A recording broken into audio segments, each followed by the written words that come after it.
Assalamualaikum warahmatullahi wabarakatuh. Balik lagi sama saya Devi Channel. Oke teman-teman, kali ini saya akan membahas video yang kemarin. Tadi ada yang nanya ya sama saya, katanya di sini berapa sih kak gajinya, dan kakak itu bagaimana bekerja di Taiwan seperti apa. Oke teman-teman, kali ini saya akan menjawab dari kalian ya.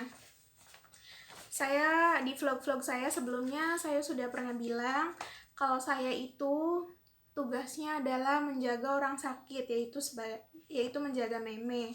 Tetapi kita tuh di Taiwan pekerjaannya beda-beda teman-teman. Ada yang bekerja mengurus kakek, ada yang bekerja mengurus nenek, ada yang cuma bersih-bersih rumah. Jadi tergantung kita tugas dari PT-nya dan majikannya itu seperti apa, oke? Nah, tetapi kebanyakan di Taiwan itu memang tugasnya menjaga lansia, orang tua ya teman-teman, seperti itu. Tetapi di Taiwan juga banyak kayak anak-anak yang mungkin itu seperti saya menjaga meme gitu ya, kayak misalkan anak-anak khusus kayak gitu teman-teman. Oke, tapi di sini saya tidak akan membahas saya bekerja di sini seperti apanya atau kayak gimana. Saya di sini akan sharing ke kalian tentang gaji saya, karena kalian belum paham mungkin. Pas waktu saya pernah bikin video, nanti saya cantumin ya videonya di atas, nanti kalian bisa lihat. Itu video gaji di tahun 2022, tetapi saya kontrak tetap di majikan ini, tapi kontrak baru teman-teman.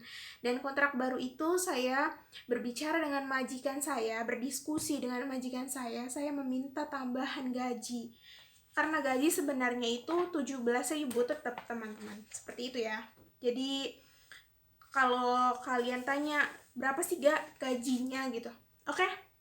Dari tahun saya berangkat di Taiwan ini ada rinciannya teman-teman. Ini tahun 2018 ya. Saya akan share ke kalian.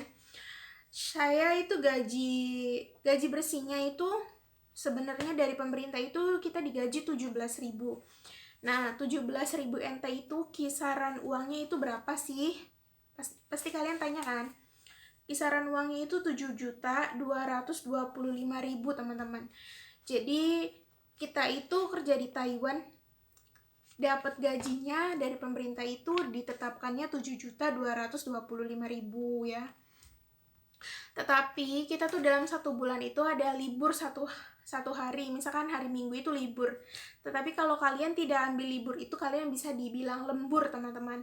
Nah, lembur itu seperti yang kemarin saya bilang ke kalian, lembur kita itu satu harinya 567 NT teman-teman.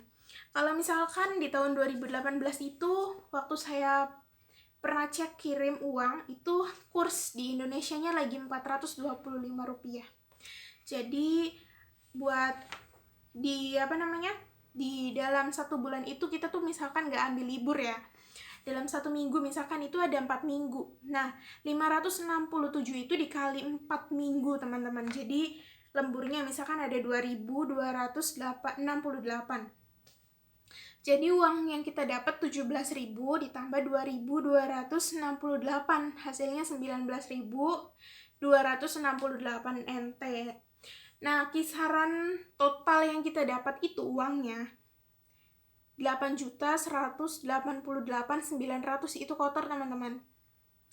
Kita tuh dikasih uang segitu dari majikan, kita harus bayar akses kesehatan 310 NT, buat bayar agensi yang di tahun pertama itu seperti kemarin saya jelaskan 1.800, nanti di tahun kedua itu 1.700, dan di tahun ketiga itu 1.500 teman-teman.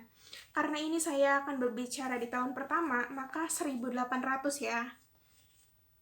Apakah saya berbicara terlalu cepat? Oke, saya akan kalemin dikit ya. Nah, di kemarin saya bilang saya itu ada potongannya 9 bulan teman-teman. 9 bulan itu rata-ratanya 6.582. Saya akan dipotong untuk gaji saya per bulan selama 9 bulan itu sekitar 2.797.350. Tetapi di bulan pertama ada pembayaran buat kita medikal, karena kita datang ke Taiwan itu medikal ulang teman-teman, yaitu sebesar 2.000, dan 2.000 itu kita potong dari gaji pertama teman-teman. Nah, terus ada proses kita datang ke Taiwan juga, kita menetap itu harus mempunyai identitas. Identitas itu kita harus bayar 3.000 NT teman-teman. Jadi gaji pertama saya itu cuma dapatnya 5.576 NT. Itu kisaran uang rupiahnya cuma 2.369.800, coba bayangin. Dan itu 5.000 itu kan kita tuh harus bisa memaksimalkan mungkin ya, karena di dalam 1 bulan itu kan kita belum punya alat-alat kayak buat mandi, kayak shampoo dan lain sebagainya. Kita harus beli sendiri teman-teman. Kebutuhan kita kayak beli pulsa, buat beli internet kayak gitu, kita harus memaksimalkan semaksimal mungkin. 5.000 itu kayak ya susah gampang ya ngaturnya ya, tapi ya kita harus bisa teman-teman, karena kita harus memikirkan kita pertama kali datang dan kita niatnya juga kerja di Taiwannya, dan perjalanan kita itu menuju pembayaran kita hutang sama bank itu masih panjang selama 9 bulan. Jadi kita harus bisa memaksimalkan uang segitu buat apanya ya, memakainya dengan yang kepentingan saja. Jadi kalau yang tidak terlalu penting jangan terlalu dibeli atau pengen kayak gitu, karena ini bulan pertama, kita harus memikirkan nasib kita setelah bulan pertama gitu loh. Kayak gitu ya teman-teman.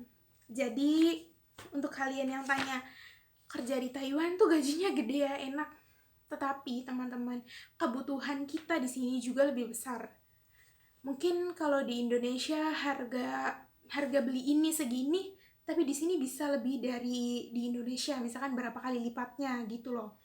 Jadi perbandingan kalau misalkan cari uang di Taiwan gampang-gampang susah ya teman-teman ya. Jadi kita tuh harus bisa mengelola keuangannya dengan benar gitu. Kalau misalkan kita cuma pengen yang senang-senang, kita pengen kebeli apa kita beli, ya itu juga susah juga ya, nanti kita ngatur keuangan kedepannya juga susah teman-teman. Jadi ya kita harus bisa semaksimal mungkin ya. Oke teman-teman, mungkin kayak gitu aja cerita dari saya. Semoga video saya dapat memberikan manfaat untuk kalian dan memberikan motivasi untuk kalian bahwa kita bekerja apapun, yang penting kita tuh happy ngejalaninya. Terus yang penting kita tetap semangat, ikhtiar, dan positive thinking teman-teman. Oke, terima kasih atas waktunya. Mohon maaf kalau misalkan berbelat-belit atau apa. Semoga video saya memberi manfaat untuk kalian. Assalamualaikum warahmatullahi wabarakatuh. Bye-bye.